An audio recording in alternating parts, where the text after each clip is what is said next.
It was a rainy day, but a fun day. Danny and the dinosaur got drenched. "See you tomorrow," they said to each other. But the next day, Danny woke up with a sore throat and sniffles. And the dinosaur had a little cough. "You're staying in bed, buddy," said Danny's father. "And I'm taking care of you," said his mother. "But I'm not that sick, Mom," said Danny.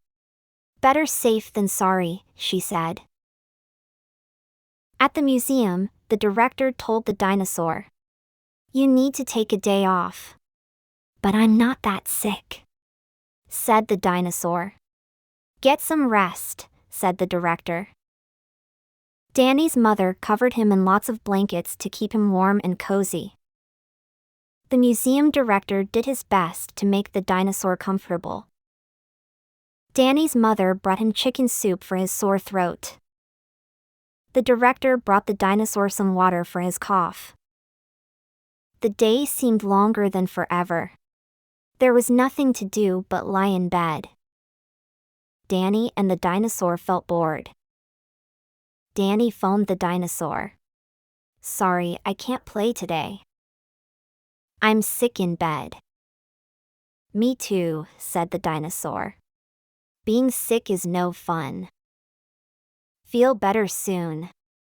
Danny's mom brought out his old jigsaw puzzle. The director let the dinosaur play with a jigsaw puzzle too. Danny's mother played cards with him to pass the time. At the museum, the dinosaur tried playing rock, paper, scissors, but the cavemen were no fun. Danny sneezed. "Achoo! Achoo!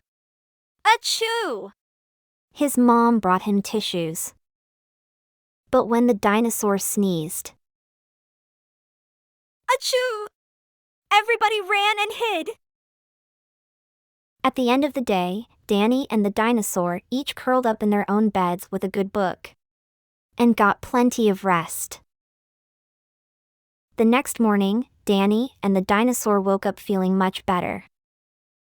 They were well enough to go outside. "How was your sick day?" Danny asked. "Not bad," said the dinosaur. "But nothing beats feeling better," said the dinosaur. "Except maybe spending time with your best buddy," said Danny. The end.